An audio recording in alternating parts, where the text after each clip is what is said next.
Hello, everyone. Welcome to this Cancer pre-full moon meditation. Today's meditation will, as always, feature the visionary artwork of Nicholas Roerich. The exact time for the Cancer full moon will be tomorrow, Wednesday, July 13th at 6:38 p.m. GMT. So let's start by taking a brief look at the astrological chart of the full moon. As was the Gemini full moon, the Cancer full moon is unusually close to the Earth, giving us another supermoon. In fact, the Cancer full moon will be the closest and brightest full moon of 2022.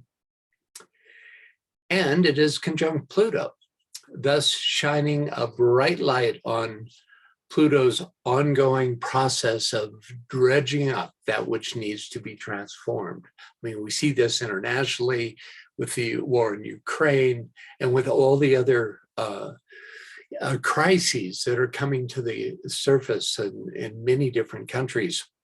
And this is a function of this particular conjunction. It can also be a very emotional time, this particular conjunction of Moon and Pluto, especially if you have aspect in these degrees of Capricorn. Today, July 12th, transiting Pluto comes into conjunction with USA's, the United States' natal Pluto, marking that nation's birth time from the Declaration of Independence in 1776. Because of Pluto's retrograde movement, this is the second of 3 of these conjunctions this year. So this conjunction brings in energy for a major redefinition of what the US stands for, the values which will determine its future. As it was in 1776, this is a rebellious, revolutionary energy that comes through this Pluto transit. So will it manifest as the power of the people or the power over the people? It seems that that this, just how it's going to go, is standing in the balance. A positive intensification of this energy comes through a trine with the Uranus North Node conjunction, which brings in a vivifications of humanity's future ideals. There's also a tight square between Venus and Neptune, which enhances spiritually motivated artistic creativity, which is in turn enhanced by a trine between Neptune and the Sun, conjunct both Mercury and Ceres. That's not on the chart, but it's at about 25 degrees of Cancer. DK tells us that Neptune presides over the devas of the waters. Their presiding deva lord, Varuna, the Raja lord of the astral plane, being an emanation from that planet, from Neptune. So as the triple ruler of Cancer, and with Neptune's many aspects, which also include a sextile to the Moon-Pluto conjunction, we have an opportunity through meditation and service to calm the emotional intensity that is sweeping this planet. Interestingly, Dane Rudyard's mandala for the 25th degree of Pisces is both apropos and encouraging. Quote, "A religious organization succeeds in overcoming the corrupted influence of perverted practices and materialized ideals." The key word here is that it's, we're looking at this degree in Dane Rudyard's fantastic book, the mandalas. The key word here is that this organization succeeds in overcoming these influences. Neptune's been incredibly active all through this year. And, all through the past new moons and full moons, we've seen tremendous activity through Neptune. And because it's the triple ruler, the moon veils Neptune in one of its aspects. It actually veils Vulcan, Neptune, and Uranus, depending on which energy you're bringing in. But it's really a profoundly dominant ruler of Cancer. So all these aspects gain, and particularly the ones that you see on your screen right now, gain a particular emphasis because of this esoteric and hierarchical rulership.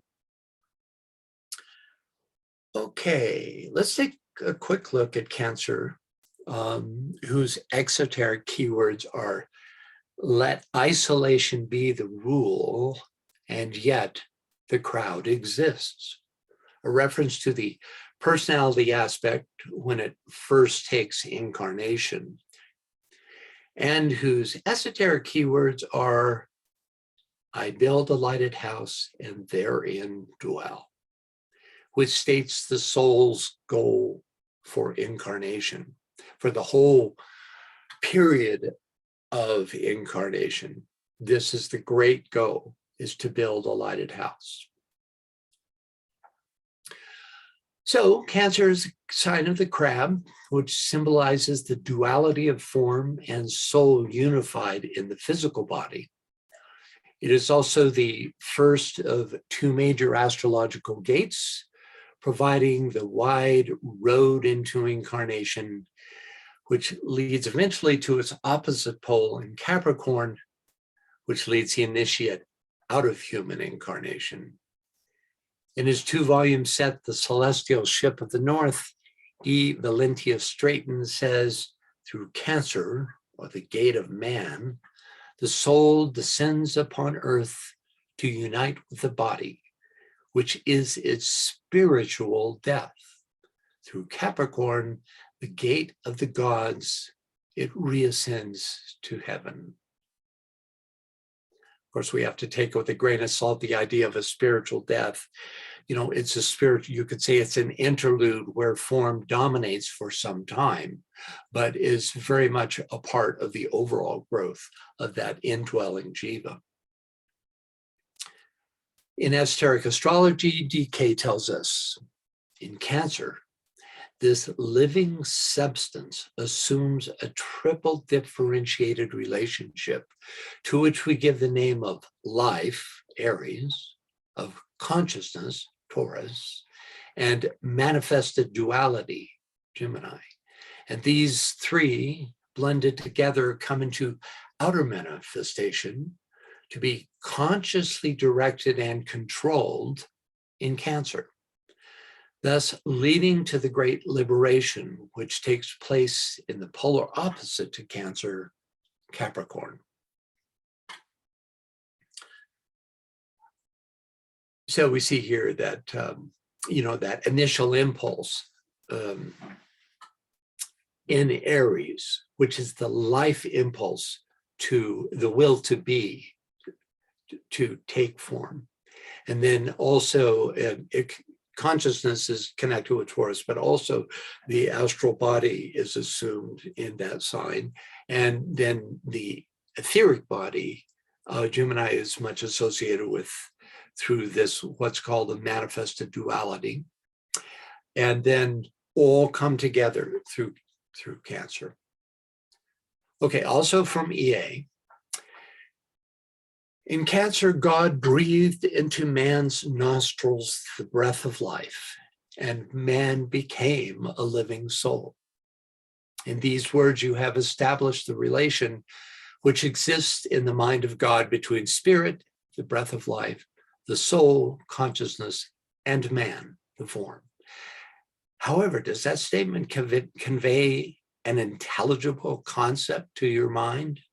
I think not, because the synthesis of the final relation is beyond the average grasp, and its linking or essential unity lying as it does outside of consciousness and known reality takes place, first of all, in this sign, one of the most ancient of the signs, and one of the first to be recognized and established as an influencing factor by ancient humanity.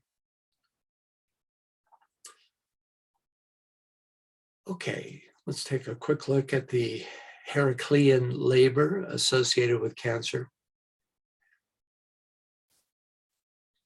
I'll just read this caption here. It says, Heracles captures the hind of Kyrenia, breaking off one of its golden antlers, while Athena on the left and Artemis on the right look on. Attic black figure, neck amphora. Okay, so we'll be taking a closer look at this. In brief, Hercules' task was to capture the elusive golden-horned Kyrenian doe, or hind, which was claimed by both Artemis, daughter of the moon, and Diana, daughter of the sun, to then take it to the safety of a sacred shrine and lay it on the altar. The labor, which took Heracles a year to accomplish, is about subordinating both instinct and intellect to the intuition. That's the lunar and solar aspects. Catching the doe was physically the simplest of the 12 labors, but also the most elusive to perform because it represents a process rather than a specific task, which we realize by this detail. After Hercules placed the hind on the altar, he is dismayed to discover that the doe is standing once again on the hillside. So he's seemingly right back where he started. Addressing Heracles' confusion, the presiding one says, again and yet again must all the sons of men who are the sons of God seek for the golden antlered fawn and bear it to the holy place again and yet again. So, again, rather than a specific task, such as redirecting the river through the stables in order to clear the way for the soul to take purchase. This suggests the gradual accumulation of merit, and I think that's also what the golden horns are about. That there's a gradual accumulating within the self of merit. It's even seems to me causal body related in that way, that you keep bringing all your deeds, all your service to the altar, and then you have to go back out and seemingly re-accomplish, but you're building up this soul orientation. Okay, so let us begin our meditation as spine's erect, starting to use regular breath to calm your physical, regulate your etheric centers. You could check in with your emotional body and calm any emotions that are acting there. And let us together lift our focus onto the mental plane and thereby enter into the presence of the soul.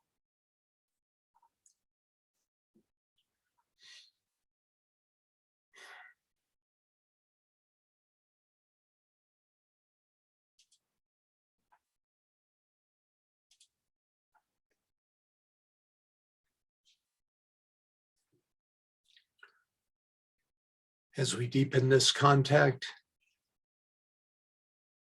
feel yourself moving into a field of light, of love,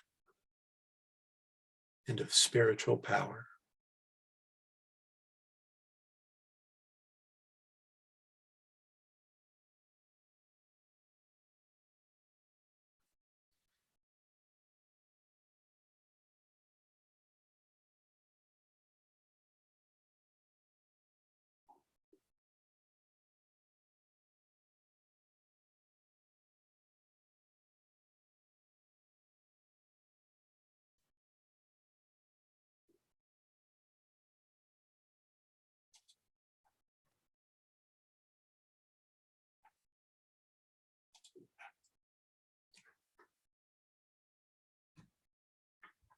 Now let us merge ourselves as individual souls into a deep sense of the group soul. We can facilitate this merging by visualizing ourselves as part of a ring of white light, with each of us as points within that ring. And at the center of the Master DK, one with the group soul.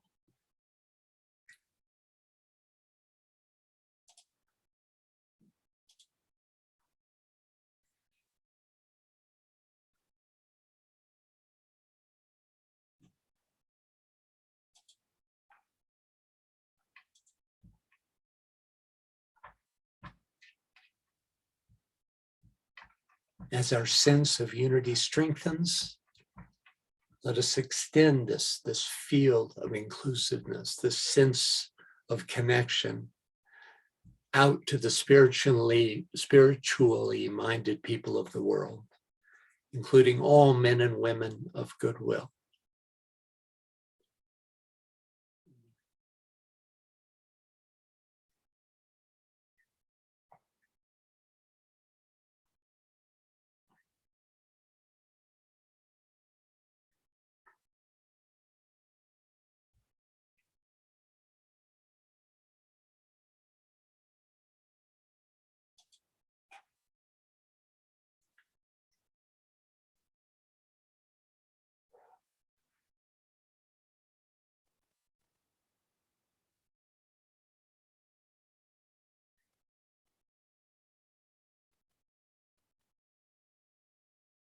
Now, in a conscious act of further extension, let us visualize our group soul merging into the one soul of humanity. In this act of inclusion comes the realization that there is no my soul and thy soul. It is in the living awareness of this unified field of consciousness that we can truly say, not is, but me.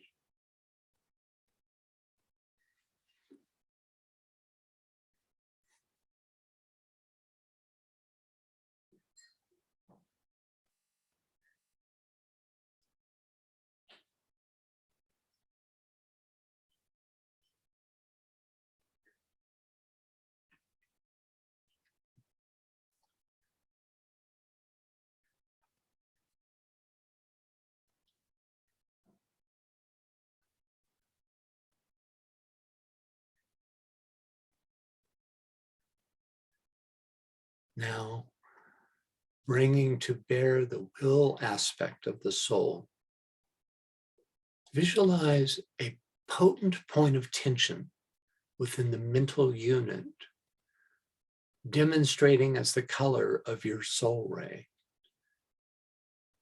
This point of tension will form the foundation of your antakarana and of our group antakarana. If you don't know your soul and personality rays, use the second ray color, indigo.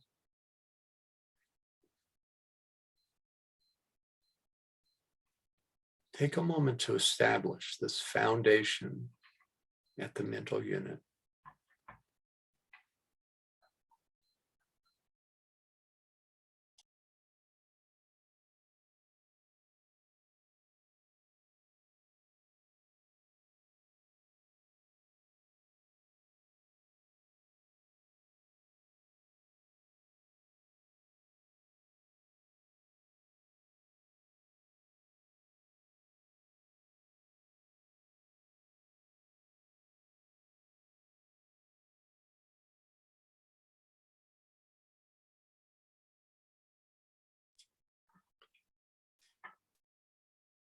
Now, let us visualize our dual-colored individual antagaranas connecting the mental unit with the monastic permanent atom,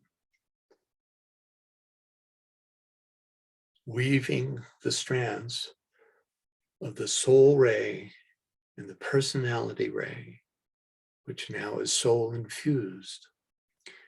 We connect the mental unit imaginatively to the monastic permanent atom.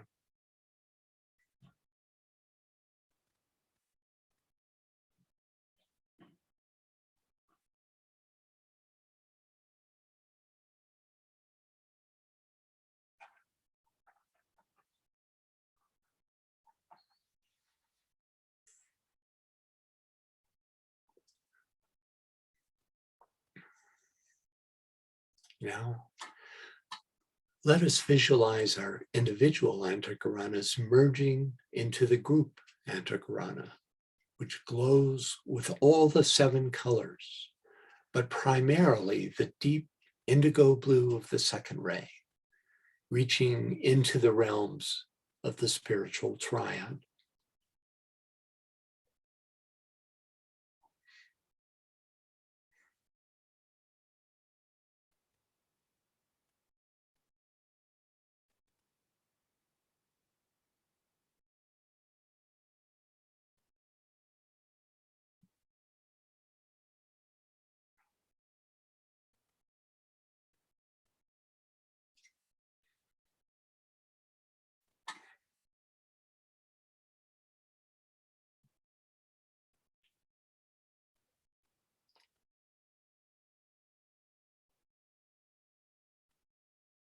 While deepening this process of merging into the group antahkarana in continued identification with the group soul, let us together affirm the great word of power, I see the greatest light.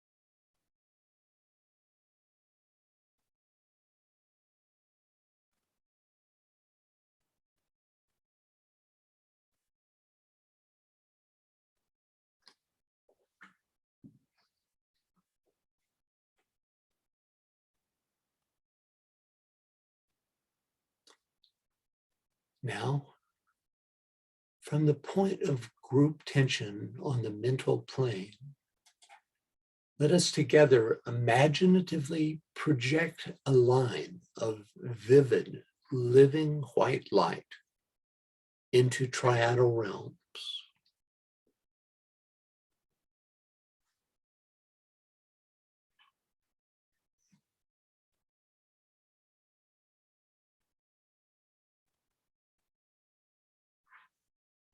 This projected group light is met by a light from on high.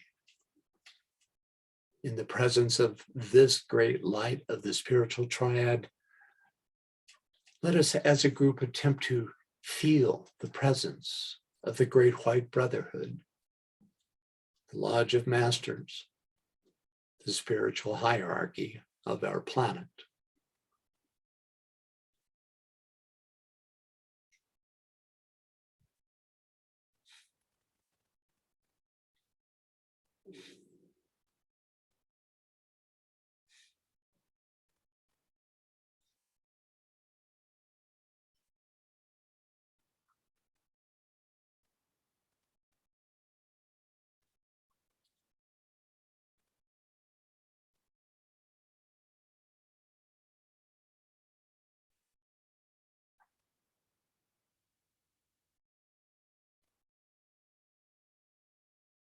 Now, with heartfelt gratitude, let us offer our salutations to the masters and to the head of the hierarchy, the Christ. Oh.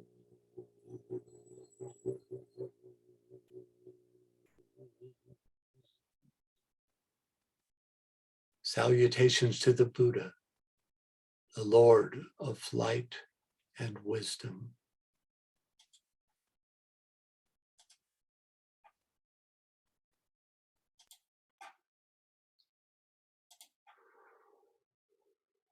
Om.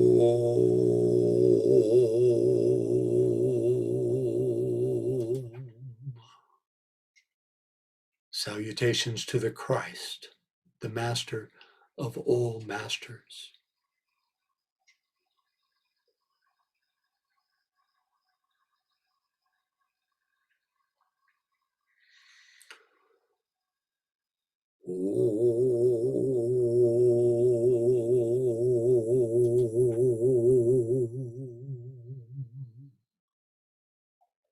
Salutations to the triangle of masters with whom we work most closely.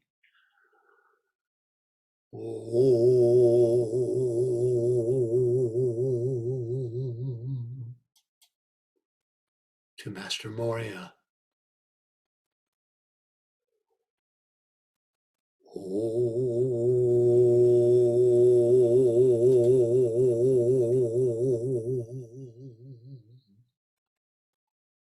To the Master Kuthumi.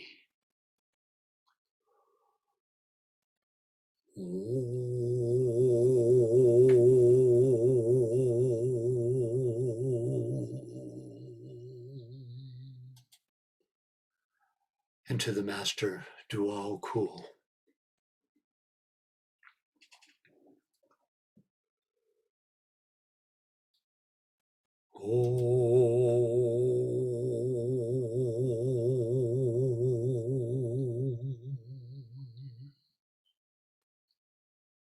Salutations to the spiritual hierarchy of our planet.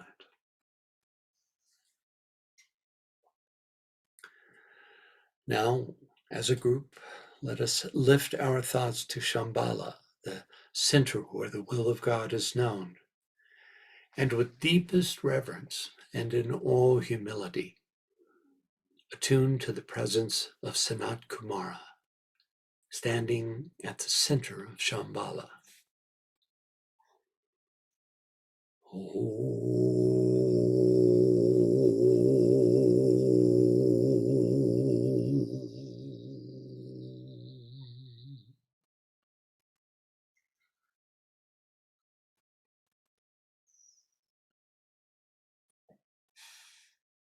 It is in this heightened state that we can come to realize that Shambhala is the planetary center through which the energies of the constellations and the planets enter our world to be distributed to all living beings on Earth.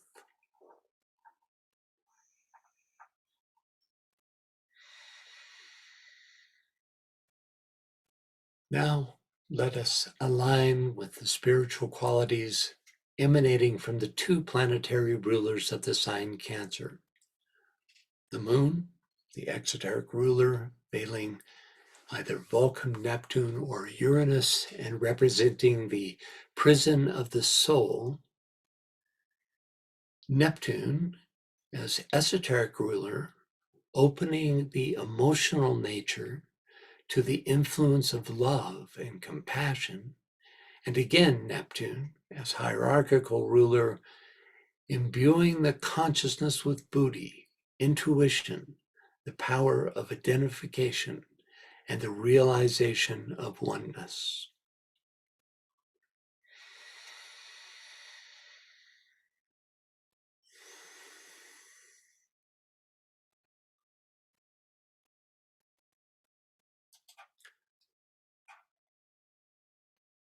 Let us as a group open our consciousness to the power of the moon, the mother of form, which in Cancer veils either Vulcan, Neptune, or Uranus.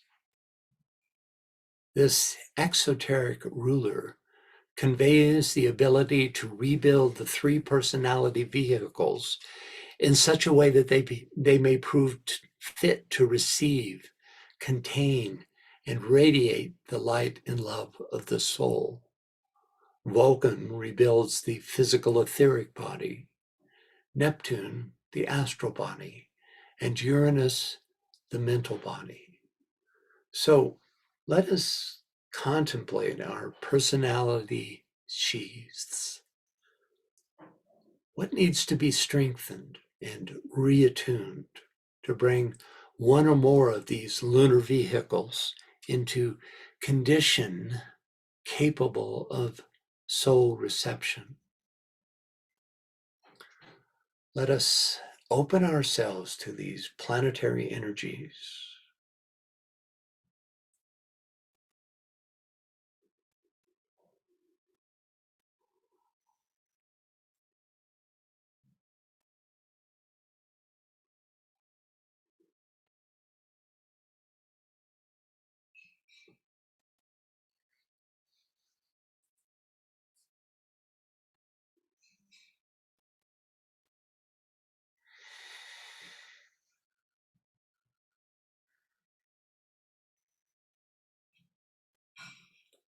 Now, while visualizing the group imbued with these divine qualities, let us transmit them outward to humanity.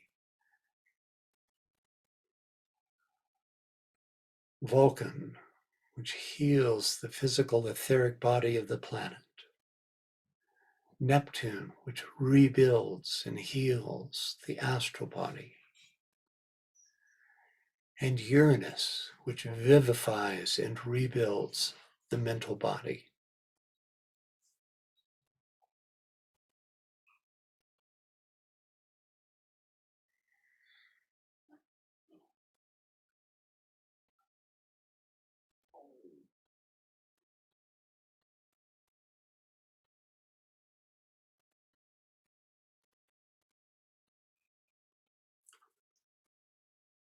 Now let us turn our attention to the energy of Neptune, the esoteric ruler of Cancer, conveying the power to refine, sensitize, and calm the astral body, rendering it receptive to the love and compassion of the Buddhic plane.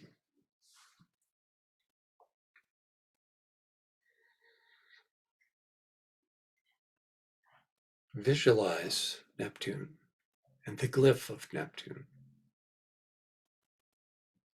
and invoke the energy into this group.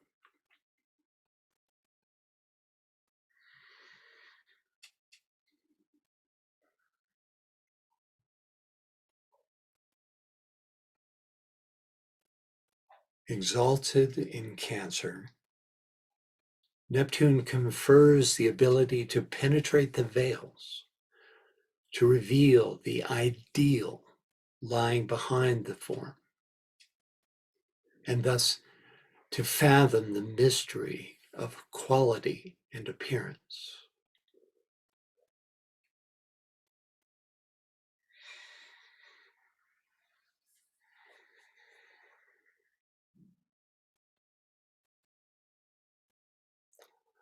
Ponder on how we as a group, and you and your groups, how can we use this penetrating, love-filled energy to better serve humanity?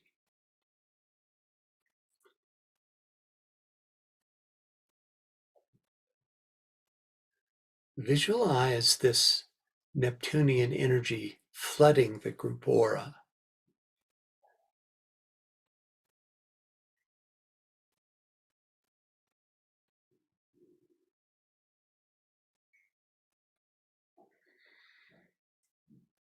And now transmit that energy outwards to all humanity.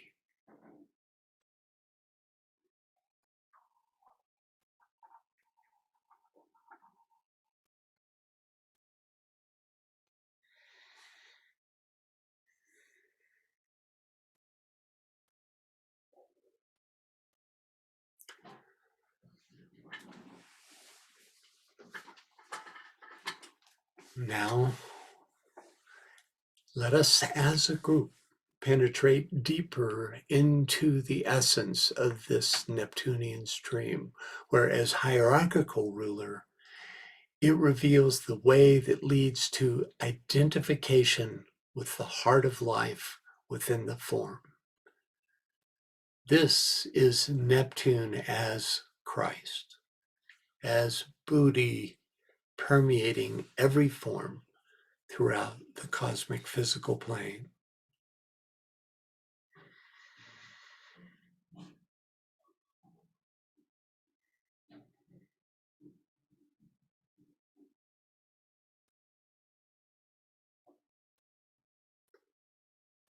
Consider how your group, this group, could use this transcendent Neptunian energy in service to others. And again, let us draw this energy into ourselves, into this group, and transmit it outward, visualizing its effect on all those we touch.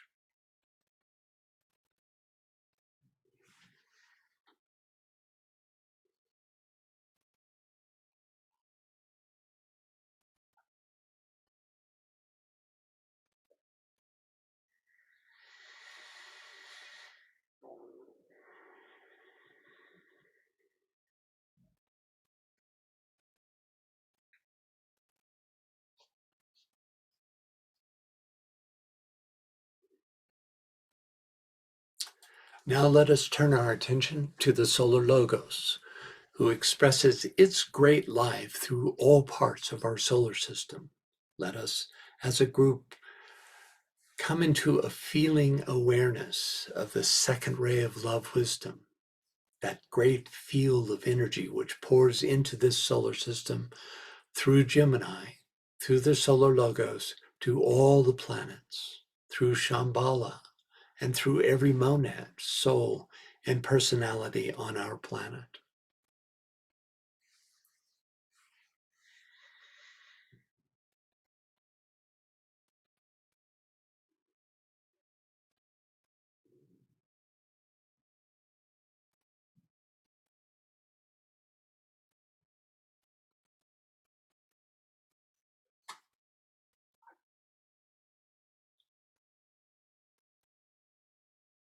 Now let us turn our attention to this constellation Cancer, radiating the diffused light of substance itself, the dark light of matter.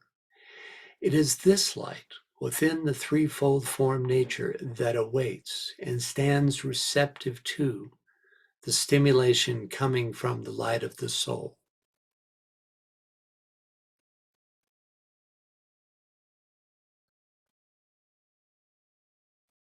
Visualize the light of substance in your threefold personality sheaths. The light of the group substance, the threefold personality of this group, as receptive to the light of the soul. Visualize it imaginatively, receiving that soul light through every atom of your physical, etheric, astral, and mental sheaths, receiving and repolarizing towards the soul light.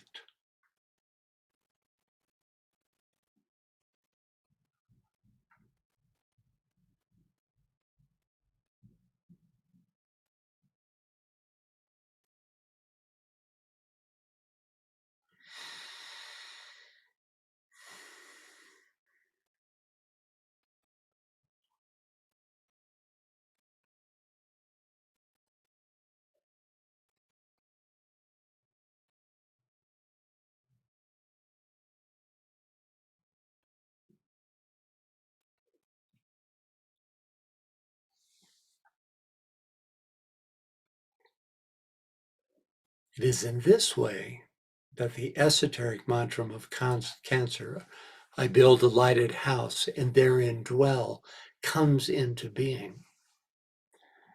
As we open ourselves to the receptive, rebuilding energies of Vulcan and Neptune and Uranus, our sheaths begin to radiate soul light.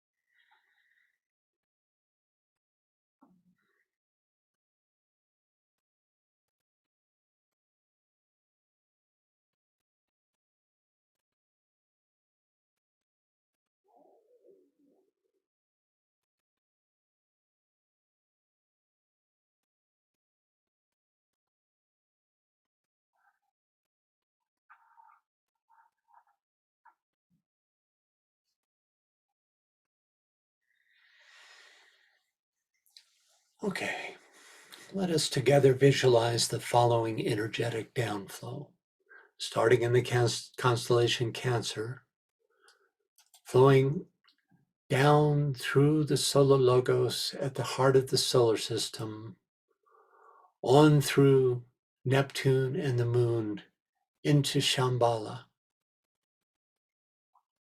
then on down through our monads into the hierarchy, through the ashram with which you believe yourself to be increasingly associated, on down through the soul of this group, and finally into your spiritualized personality.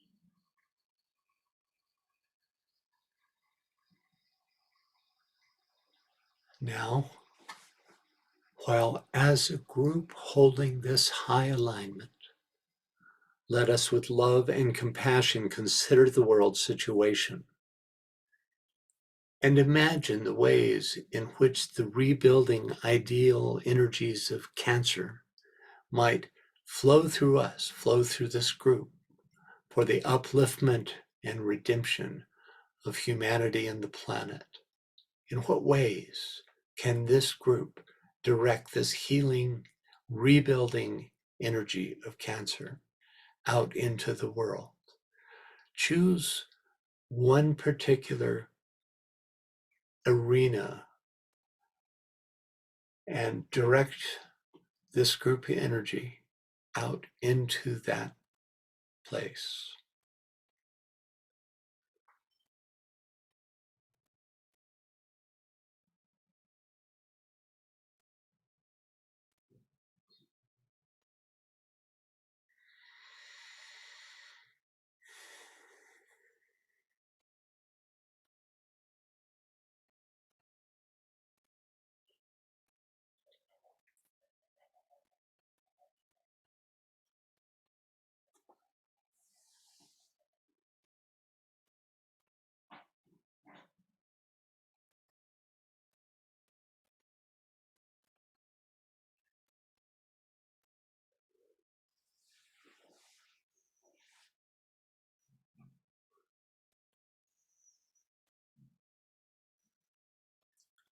While still holding this high alignment, let us with hands upraised and intoning the Om 3 times, send a group blessing into humanity so that it may rise to its true spiritual potential and thus fulfill the divine plan.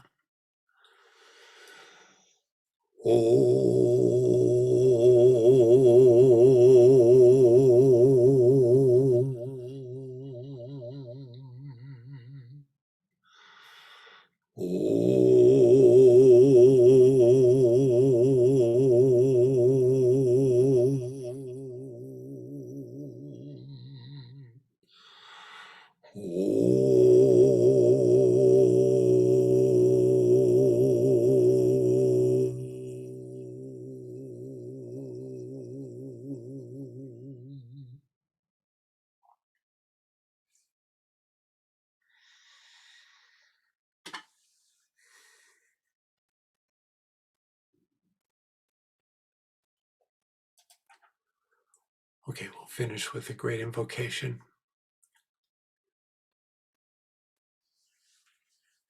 From the point of light within the mind of God, let light stream forth into the minds of men. Let light descend on earth.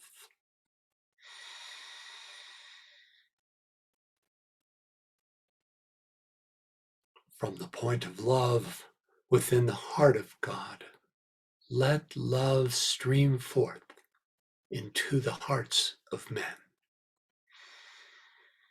May Christ return to earth.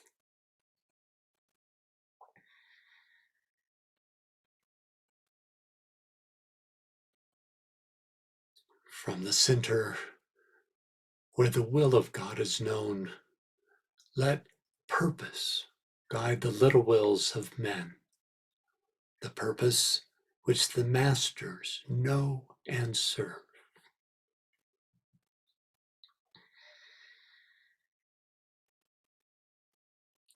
From the center which we call the race of men, let the plan of love and light work out, and may it seal the door where evil dwells.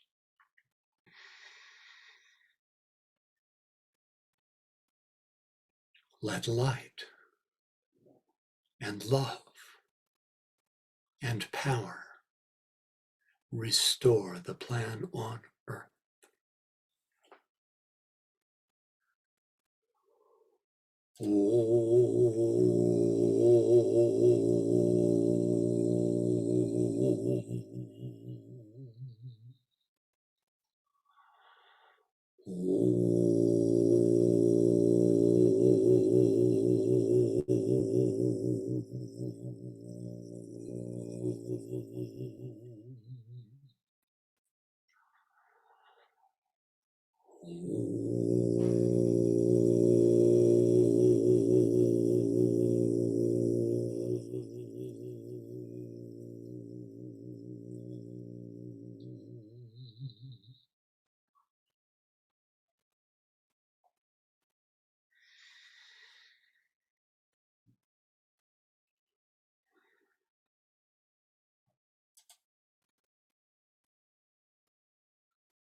Okay, thank you all.